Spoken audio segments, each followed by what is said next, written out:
Vamos a abrir la palabra de Dios, porque el tema de esta noche es un tema importantísimo, interesantísimo.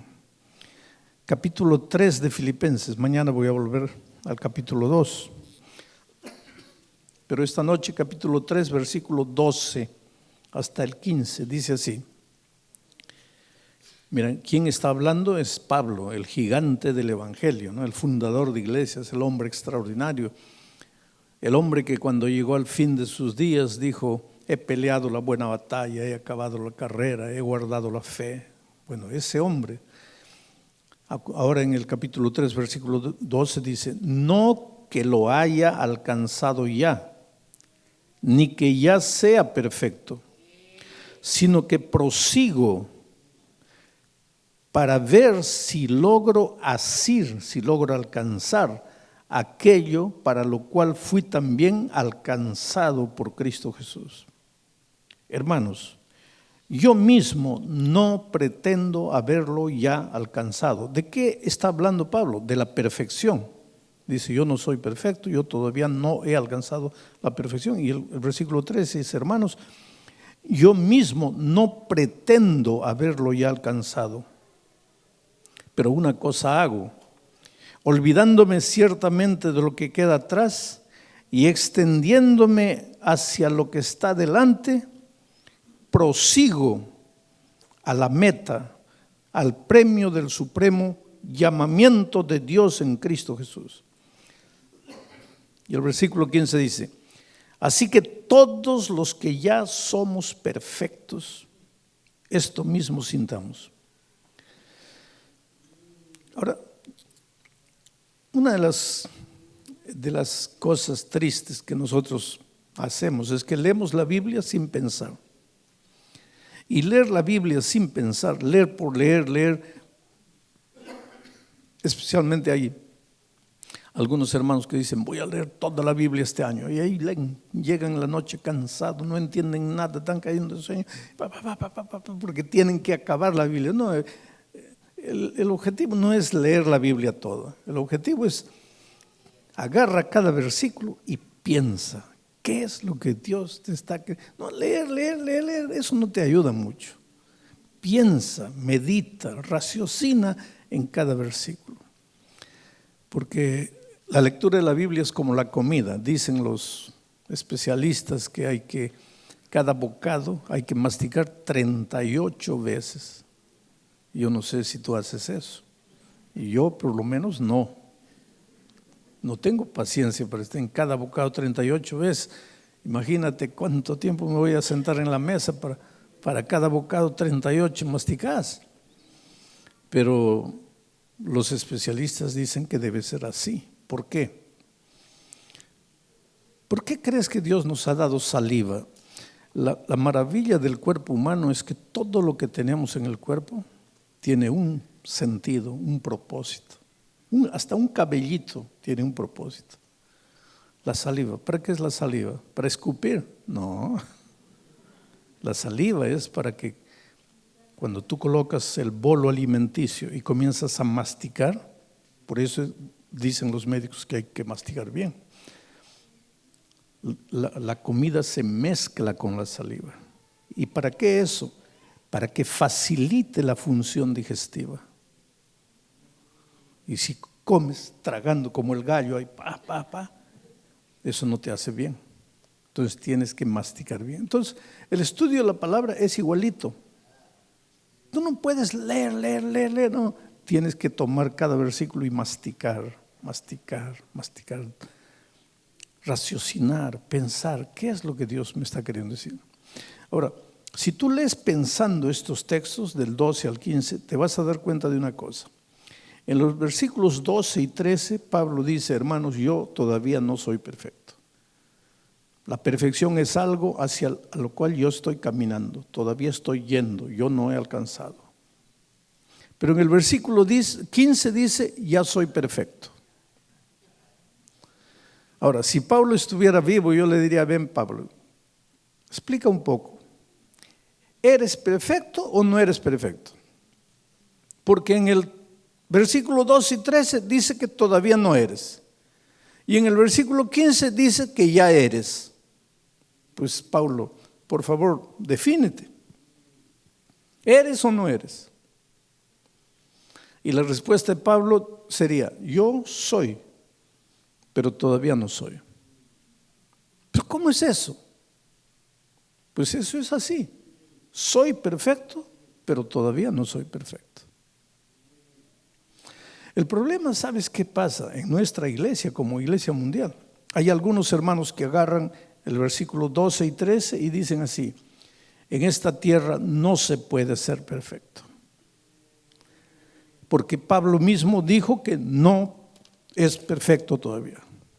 Y otros hermanos agarran el versículo 15 y dicen, en esta tierra sí se puede ser perfecto, porque Pablo dice, nosotros los que ya somos perfectos. Ahora, si tú vas al espíritu de profecía, vas a encontrar muchas citas que dicen que no te atrevas a decir que ya eres perfecto. Y vas a encontrar otras citas que te dicen que ya eres perfecto. Ahí pues la iglesia se queda confundida, porque hay los que dicen que sí y los que dicen que no. Pero en la palabra de Dios no hay contradicción. La palabra de Dios es una unidad de armonía extraordinaria. Hay una explicación para esto. Y para explicarte, nada mejor que una ilustración, y te voy a hacer una ilustración. Yo tengo 4 hijos. Cuando mi esposa estaba esperando al segundo, nosotros trabajábamos en la selva, éramos misioneros en la selva. Pero para llegar a mi distrito, teníamos primero que viajar 10 horas de ómnibus. Ahí llegábamos a esa ciudad, ya no había ómnibus. Ahí tomábamos un camión de verdad, de carga. Y viajábamos unas otras 5 o 6 horas hasta otro pueblecito chico. Ahí ya se acababa la carretera. Ahí teníamos que agarrar una canoa y viajar por el río hasta llegar a la sede de nuestro distrito. Ahí no había agua, no había luz eléctrica, no había desagüe, no había nada. Nosotros teníamos que bañarnos en el río, caminábamos unos 100 metros hasta el río. Cuando volvíamos a la casa ya estábamos sudados de nuevo. Era una tragedia, pero estábamos sirviendo a Dios y lo hacíamos felices. Y mi esposa quedó embarazada de mi segundo hijo ahí. No había médico, porque para buscar a un médico tendríamos que viajar de canoa, y ya no río abajo, sino río arriba, y eso nos llevaría un día, y después tomar un camión y llegar al lugar del médico. Entonces, era difícil, las circunstancias eran difíciles, y ahí mi esposa, mientras estaba embarazada, contrajo una enfermedad llamada rubeola. Y nosotros no sabíamos, pero cuando salimos a consultar con un médico, ya mi esposa estaba como con 6 meses de embarazo. Y en el histórico, pues le dijo al médico que había contraído rubeola. Y el médico nos dijo a los dos, miren, yo les aconsejo que ese niño no nazca. Porque si él nace va a tener serias consecuencias, serios problemas. Yo les estoy hablando de décadas atrás, no les estoy hablando de ayer. Hoy día la ciencia ha crecido, ha progresado. Hoy día a los 15 días, 3 semanas ya sabes el sexo del niño, de todo. En esos tiempos no, eran otros tiempos, que tal vez hoy día tú no tienes capacidad de entender lo que eran esos tiempos y en el lugar donde yo trabajaba. Entonces el médico dijo, bueno, ese niño no puede nacer. Por el bien de ustedes, no debe nacer. Y ahí yo entendí lo que es el amor de la madre, ¿sabes? Porque mi esposa instintivamente se agarró el vientre y le dijo al médico, mi hijo va a nacer. El médico me llevó a un lado después y me dice, mire, pastor, usted es más racional, su esposa es más emotiva y yo le aconsejo que ese niño no nazca. porque va a ser un problema para ustedes. Van a cargar una cruz el resto de la vida, cuando pueden resolver ese problema ahora. Y yo le dije, mira, yo voy a respetar lo que mi esposa dice y voy a estar al lado de ella. Y le dije a mi esposa, mira, tú, quiero que sepas que estoy aquí contigo y que vamos a hacer lo que Dios diga, lo que tú digas, lo que tú sientas que Dios te habla, vamos. Y el embarazo fue adelante. Ahora, yo me acuerdo cuando nació el niño. Tenían que hacerle una cesárea porque no podía nacer por las circunstancias. No podía nacer de un parto natural. La llevaron al hospital, le colocaron anestesia, hicieron la cesárea. Pero me acuerdo cuando ella comenzó a despertar de la anestesia. Ya había nacido el niño. Y lo primero que ella preguntó, no me buscó a mí, buscó al médico. Y lo primero que preguntó fue, ¿mi hijo está bien? Y yo me acuerdo la respuesta del médico. El médico dijo, señora, su hijo está perfecto. Perfecto. Ahora, yo nunca entraría al médico porque mi hijo no tenía dientes, no tenía cabello, no hablaba, no se sentaba, ensuciaba los pañales. Y el médico dice, está perfecto. ¿Cómo puede estar perfecto? Estaba perfecto para ser un niño recién nacido. Para eso estaba perfecto.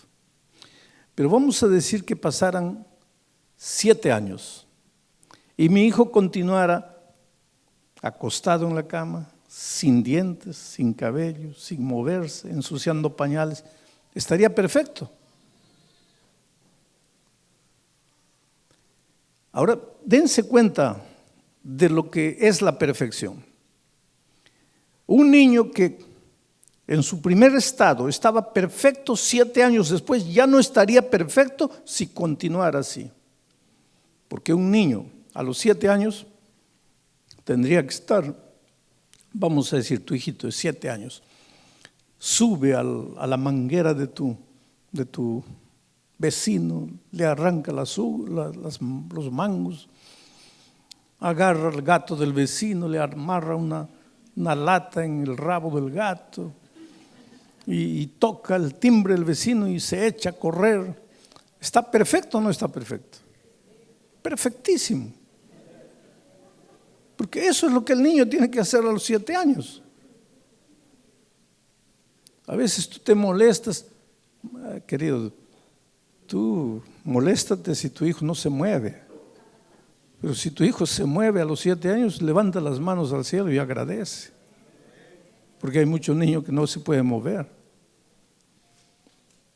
Claro que tienes que orientarlo, no puedes dejarlo que haga lo que quiera, pero deja que viva. Pero vamos a decir que pasan 20 años. Ahora el muchacho tiene 27 años y sigue robando los mangos del vecino, sigue agarrando el gato del vecino, sigue tocando el timbre del vecino. ¿Está perfecto o no? Está loco. Ahora, ¿qué es lo que estoy queriendo decir? A los 2 días de nacido estaba perfecto, pero no andaba, no se movía, ensuciaba pañales. A los 7 años estaba perfecto, pero ya andaba, ya se movía, ya correteaba, ya hacía travesuras. A los 27 años sigue perfecto, pero ya no hace travesuras, ya no corretea, ya es un hombre equilibrado y maduro. Pero es perfecto aquí, era perfecto aquí y era perfecto aquí.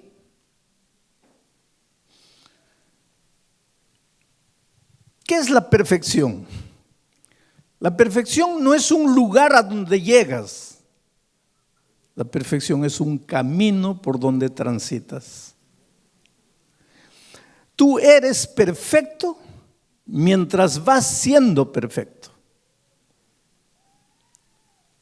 Ahora, con esto en mente, vamos a volver a leer lo que Pablo dice. Versículo 12. No que lo haya alcanzado ya. ¿Y cuándo escribió Pablo esto? Años después de su conversión, porque él se convirtió camino de Damasco. Ahora está preso ya al final de sus días y escribe la epístola a los filipenses. Ya no es un joven entusiasta, ya es un hombre vivido. Y todavía dice, no que lo haya alcanzado ya, ni que ya sea perfecto. Él dice que todavía no es perfecto, pero una cosa, sino que prosigo, dice, no que lo haya alcanzado ya, sino que prosigo. Ese verbo proseguir en el griego, en el idioma en que fue escrito Filipenses, es el verbo lambanó. Lambanó. ¿Qué quiere decir lambanar? No existe lambanar, pero yo lo estoy hispanizando. ¿Qué quiere decir lambanar? Del verbo lambanó. Te voy a explicar. Lambanar es, tú subes una montaña, subes, estás ya ves la cúspide ahí y sacas fuerza, estás cansado, pero llegas. Y cuando llegas y respiras diciendo gracias a Dios, llegué, descubres que hay otra montaña más alta ya. Entonces lambanas, prosigues a pesar del cansancio. Te cansas, paras, te resbalas, te sacas sangre, te limpias la herida, te curas, te levantas, tomas agua, respiras. Y ya estás llegando a la cúspide, ya, ahora sí. Y cuando llegas a la cúspide, descubres que hay otra montaña más alta. Y continúas lambanando. Lambanar es seguir sin nunca llegar, pero proseguir. Y ahora miren lo que Pablo dice. Yo no soy perfecto, pero yo prosigo.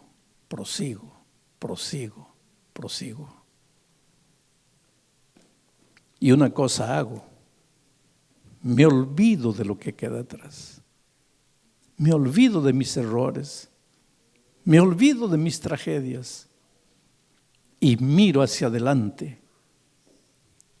Mi ideal es Cristo, no son los hombres. No miro a los hombres, no miro al pastor, no miro al anciano, no miro al diácono, no miro al que me saludó o no me saludó, no miro al hipócrita, no miro al que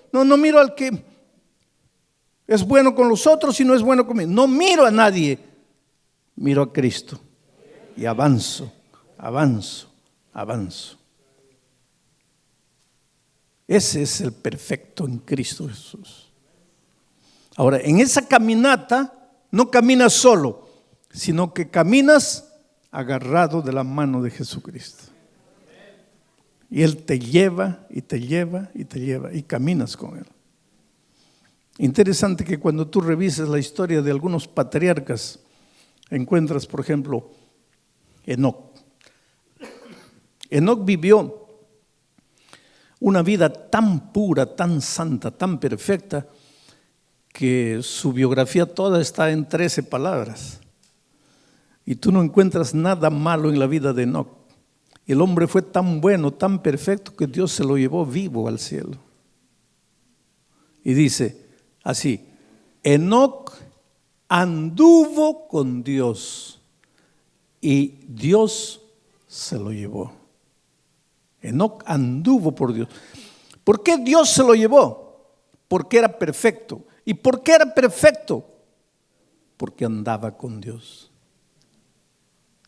¿Te acuerdas de Noé?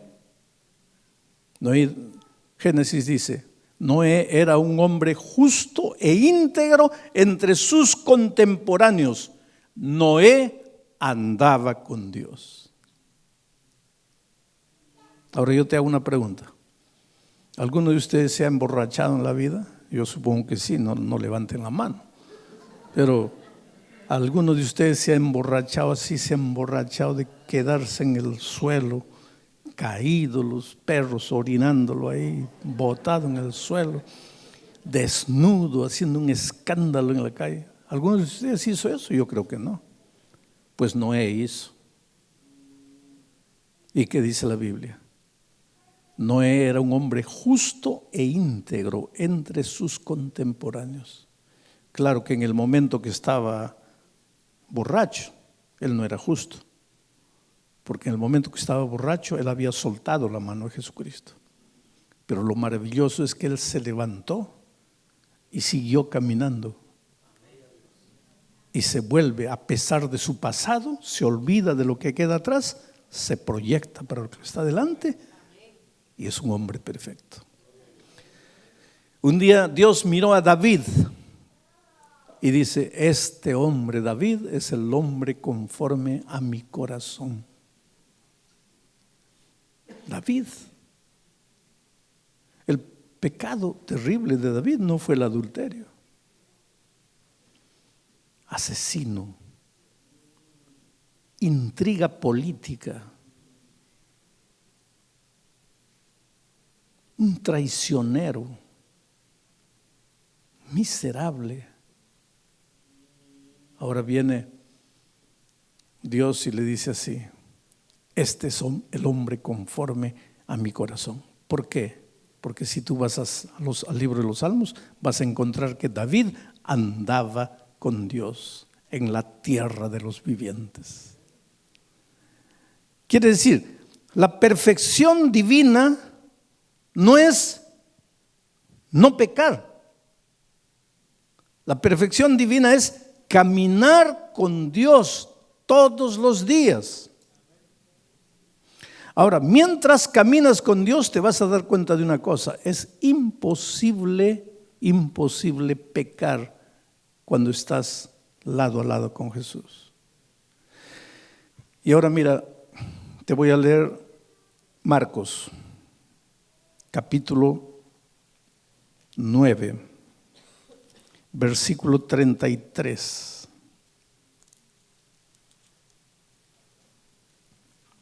Marcos 9, 33. Dice así: y llegó Jesús a Capernaum, y cuando estuvo en casa, les preguntó a sus discípulos: ¿qué disputabais entre vosotros en el camino? Mas ellos callaron, porque en el camino habían disputado entre sí quién había de ser el mayor. Vamos a entender lo que Jesús está diciendo aquí. Los discípulos tenían un problema, un pecado escondido. Su pecado no era tan simple como homosexualismo, adulterio, pornografía, nada de eso. Su pecado era peor. Su pecado era el padre de todos los pecados. El pecado de los discípulos era el pecado de Lucifer en el cielo. Querer ocupar el trono de Dios. La sed de poder. La sed de poder. Solo que nosotros tenemos otra escala de valores. Y te voy a hacer un ejemplo. En una junta de iglesia, cuando están nombrando a los ancianos del próximo año, vamos a decir que no tienen candidatos, solo tienen Pedro y Juan, y no saben quién, Pedro o Juan. Ninguno es el ideal, pero pues tienen que nombrar a alguien y no saben qué hacer. Pedro y Juan, Juan y Pedro, Pedro y Juan, Juan y Pedro. Ahí alguien dice: bueno, Juan es un poquito orgulloso, pero pues no hay otro. Vamos, yo propongo a Juan. Ahora, ¿cómo sería si alguien dijera: bueno, Juan es un poquito homosexual, pero está bien? Ah, no, eso no se puede. No. Es un poquito adúltero, pero está bien. ¿Tú te das cuenta de la escala de valores que nosotros tenemos con relación al pecado? Porque para nosotros, robo, adulterio, pornografía, qué pecados horribles. Son pecados, yo no niego, son pecados. Todo pecado es horrible a los ojos de Dios. Pero el problema es que para nosotros el orgullo no es pecado. Yo una vez me acuerdo de un anciano parecía bueno, digo, porque todos pensaban que era lindo, bueno, maravilloso. Pero todos los años anciano. Entonces llegó un pastor joven y dijo: mira, están a hora de renovar. No es bueno que un solo hombre esté todos los años de primer anciano. Y nombraron a otro anciano.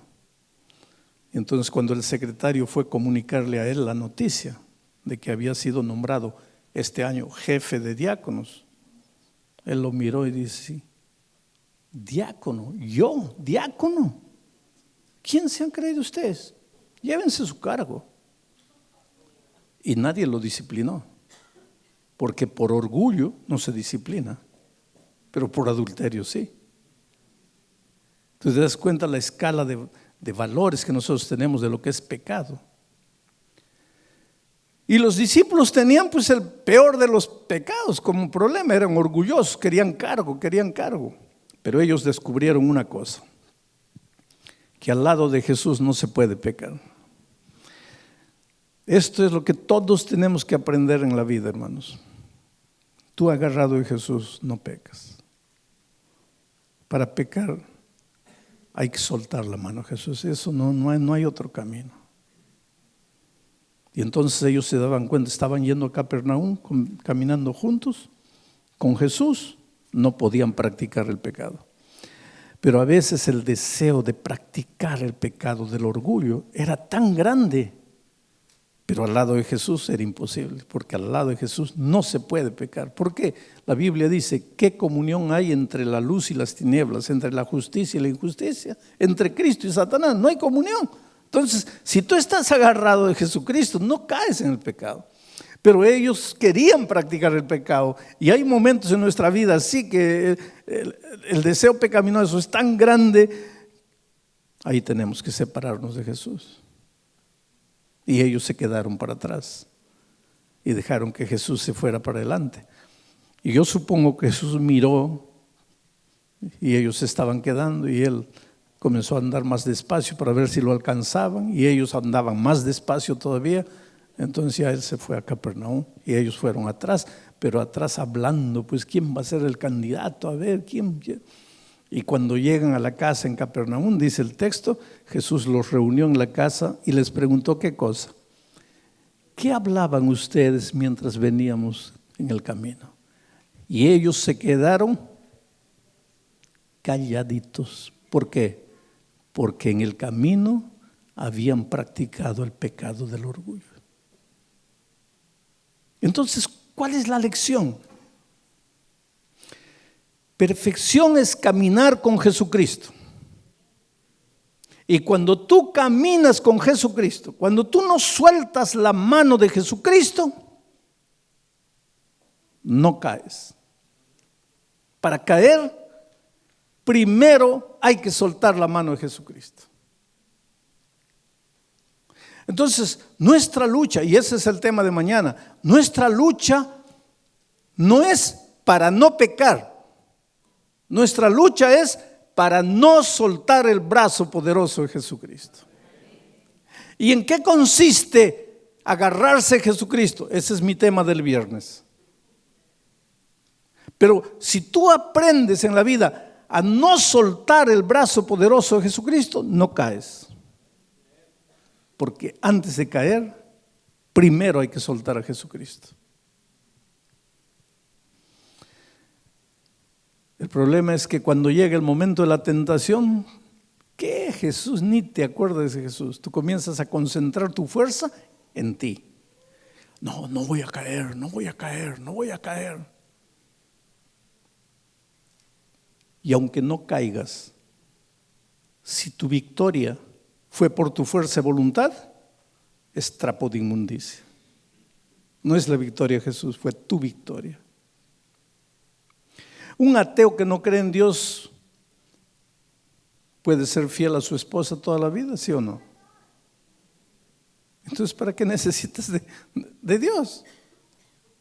Pues es que vivir una vida correcta sin Cristo es moralismo. El moralismo no es cristianismo. Nosotros tenemos que aprender a vivir vidas correctas, pero en Cristo y con Cristo, no como fruto de nuestra fuerza de voluntad. Nuestro gran desafío en la vida es aprender a caminar con Jesucristo. Y ahora te voy a contar una experiencia para probarte cómo esto funciona en la vida diaria. Cuando yo era pastor de iglesia hace muchos años, porque yo infelizmente fui pastor de iglesia solamente 5 años. Digo infelizmente porque no hay trabajo más sublime que el pastorear una iglesia. Son los años que más aprendí y más aprendí a depender de Dios, pero infelizmente pues la iglesia me fue llevando por otros caminos y solo fui pastor de iglesia los primeros 5 años de mi vida. Pero yo trabajaba ahí en la selva donde les digo y tenía 35 congregaciones esparcidas por la selva. Había una ciudad a unas 10, 12 horas de camino por la selva que se llamaba La Florida. Era una colonia pequeña. No eran indios, no eran nativos, eran colonos, plantadores de café. Pero teníamos un grupito ahí, un grupito pequeño. Y lo curioso es que solo había un hermano capaz de predicar y capaz de organizar y dirigir. Quiere decir, si ese hermano no existiera, no habría cómo llevar adelante esa pequeña congregación. Porque él era el único que predicaba todos los días que había culto, el único predicador era él. Los otros no sabían predicar. Y el único que sabía coordinar, sabía dirigir, era él. Solo que este hermano tenía un problema, era un pobre borrachín.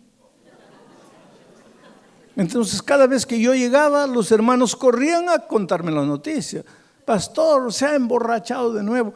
Y este pobrecito no era de los que se emborracha y nadie se da cuenta que se ha emborrachado, sino de esos que caían en el suelo. Y hay un dicho que dice,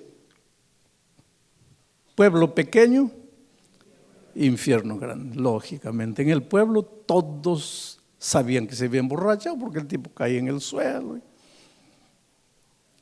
La familia tenía que venir, recogerlo, cargarlo borracho a la casa. Y lo peor, como era el único que predicaba, el pueblo pensaba que él era el pastor de la iglesia. Entonces decía, mira el pastor de los adventistas. Un testimonio pésimo, ¿no? Entonces cada vez que yo llegaba, los hermanos corrían, pastor, tiene que sacarlo. Digo, está bien. ¿Tú vas a dirigir? No, yo no. Tú no. Entonces, ¿quién va a dirigir? ¿Sabe que hubo un momento en que yo tenía un dilema? O dejaba un borracho dirigiendo el grupo o cerraba el grupo. ¿Qué harías tú? Pues yo me arrodillé y dije, pues Dios mío, si un día un burro predicó, ¿por qué un borracho no puede predicar? Y lo dejé al pobre borracho. Pero él mismo no quería, él decía, no, pastor, yo traigo vergüenza a la iglesia, no. Pero decía, pues no hay nadie más, solo tú. Pero pastor, es que no puedo, pastor. No, tienes que seguir. Y un día visité la ciudad y un hermano me encontró cuando estaba llegando, pastor, creo que usted no nos cree, pero ahora Dios lo mandó, porque en este momento está borracho. Ahora sí usted nos va a creer. ¿Dónde está? Está en su casa. Y fui ahí, la esposa me abrió. Oh, pastor, está borracho. ¿Dónde está? Está en el dormitorio. Llámalo. Y sale el borracho. Y realmente estaba borracho, que no podía pararse en pie. Y cuando me vio, pues vino todo hablador. Él era calladito, pero ahí borracho hablador, ¿no? Y viene, oh, pastor, ¿cómo está? Y llega a mí y saca la correa. Y pues yo pienso, este borracho y me va a atacar, ¿no? Pero me quedé parado ahí, ¿qué va a hacer? Sacó la correa y me entrega la correa. Y me dice, pastor, castígueme. Deme 100 chicotazos, 100 latigazos, 100, pastor. Y por favor, deme con la hebilla. Hágame sangrar, pastor. Y llorando ese pobre hombre me dice: pastor, a ver si así sangrando, a ver si con dolor aprendo a no beber. Pero digo: hijo, ¿pero por qué? ¿Qué tiene la bebida? No sé, pastor. Y borracho y llorando me dice: pastor, yo quisiera que el diablo viniera a mí como hombre. Si viniera como hombre, yo le iba a dar una zurra que nunca más iba a volver. Pero este maldito diablo, cuando viene, no viene como hombre. Se mete en una botella de aguardiente y ahí yo estoy perdido, pastor. Bueno, le dije: duerme, vamos a hablar cuando estés mejor.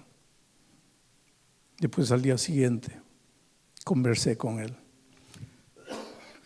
Le digo: mira, te voy a dar un consejo. ¿Cuál es el consejo? Cuando te da ganas de tomar, es ahí que tienes que empezar a orar. Y le vas a decir a Dios así: mira, Señor, me está dando ganas de tomar, pero no te voy a dejar. Voy a ir a tomar, a no ser que tú hagas desaparecer las ganas de tomar. Pero si tú no haces desaparecer las ganas de tomar, yo voy a ir a tomar. Pero no te voy a dejar. Voy a ir a tomar y mientras estoy tomando voy a seguir hablando contigo. Entonces, Señor, estoy en tus manos. Yo estoy cansado de luchar solo y he fracasado. Ahora, en lugar de concentrarme para no caer, me voy a concentrar para no separarme de ti. Y habla. Y si me da ganas de tomar, ve al bar con Jesucristo, pero sigue hablando. Y cuando me traen el aguardiente, dile: Señor, mira, haz un milagro en mi vida, porque si no, yo voy a tomar. Santo remedio, querido. Infelizmente yo no pude ver la victoria completa de ese hombre, porque después, un tiempo después, me cambiaron de ahí. Y un tiempo después me llevaron al Brasil. Pero hace unos pocos años atrás yo estaba predicando en la iglesia de mi familia, ahí en Ñaña, cerca de nuestra universidad. Y un hombre barbudo me abraza y comienza a llorar emocionado. Y me dice: pastor, ¿usted no se acuerda de mí, no? Digo: mira, no sé. No, creo que no me acuerdo. Me dice: tal vez por la barba, pastor. Es que me han salido un problema en el rostro, entonces he dejado crecer la barba. Pero yo soy aquel borracho que dirigía el grupo La Florida, ¿se acuerda? Le digo: claro que me acuerdo de ti. ¿Y cómo vas? Hace años, pastor, yo he vencido completamente la bebida. ¿Y cómo venciste? Me dice: ¿cómo vencí? ¿Usted no se acuerda de la receta que me dio? Yo fui, pastor, así. Ya estaba con el aguardiente en la mesa, pero no cortaba la comunión con Cristo y le seguía diciendo: Señor, mira, si tú no haces y de repente desapareció las ganas de tomar. Hoy día entendí el secreto de la victoria. Ahora es interesante que en la epístola de Pablo a los Filipenses, en el capítulo 1, en el versículo 21, miren lo que dice, porque Pablo también aprendió el secreto. ¿Se acuerdan que Pablo en Romanos 7 dice: no entiendo mi manera de ser, porque quiero servir a Dios, pero no puedo porque me voy para el otro lado, que no sé qué hacer, miserable hombre de mí? Ahora, escribiendo a los Filipenses, ya está un hombre victorioso, pero todavía dice: no he alcanzado, estoy siguiendo. Pero él dice así: porque para mí el vivir es Cristo y el morir es ganancia. Ahí estaba el secreto de Pablo. Mi vida es Jesús. Mi vida es Jesús. Si yo lo suelto, no soy nada. Entonces me agarro de él. Si tú estás luchando con algo en tu vida, querido, y no importa lo que sea, sigue el consejo que siguió este borrachito.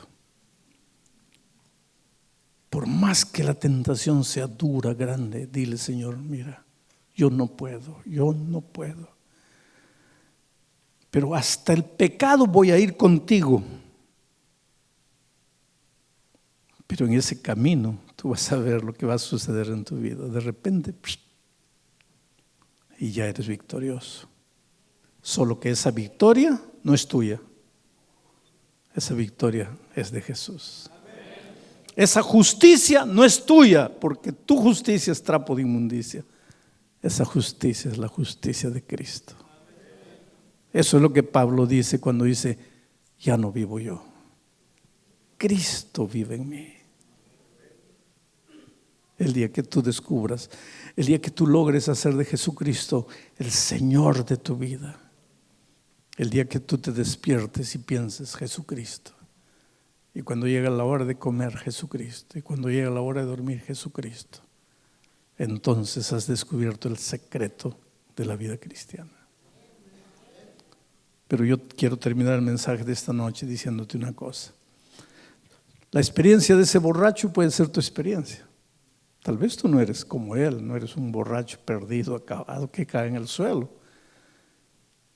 Pero si tú eres un ser humano como yo, debes tener tendencias que no te dejan ser feliz. Y muchas veces debes caer aunque nadie conozca y nadie sepa. Pero Dios te ama y Pablo te dice: yo también, como tú, fallé muchas veces, pero me olvidaba de lo que queda atrás y miraba hacia adelante al premio de la soberana vocación.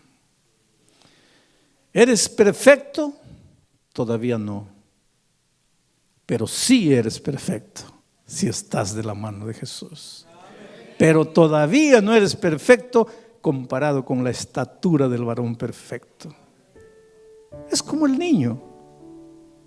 Todavía no es un hombre maduro de 25 años, pero va yendo, caminando hacia allá. Por eso, cuando Cristo venga, seremos como Él es, porque le veremos como Él es. Hasta ese día, camina. Hay gente que me dice: pastor, yo me voy a bautizar, pero cuando haya aprendido a andar en la vida cristiana. ¿Cómo que cuando hayas aprendido a andar? Vamos a decir que un niño está en el vientre de la madre ya 9 meses y no quiere nacer. Y el médico le dice: oh muchacho, ya 9 meses ya. Y él dice: no doctor, yo solo voy a nacer cuando aprenda a andar. ¿Cuándo va a nacer? El niño no tiene que nacer cuando aprenda a andar. El niño tiene que nacer para aprender a andar. ¿Y por qué en la vida espiritual tú? No, yo me voy a bautizar, pero cuando aprenda a andar. No, tú tienes que nacer en Cristo a través del bautismo para aprender a andar en Cristo. Y así mismo no vas a aprender en un mes, ni en 5 meses, ni en 10 meses. ¿Acaso después de haber nacido tú no te has caído un montón de veces? Pero ahora ya no te caes. ¿Por qué? Porque ya eres adulto. Pero hasta llegar ahí, ¿cuántas veces te has caído? Pues la vida cristiana es igual.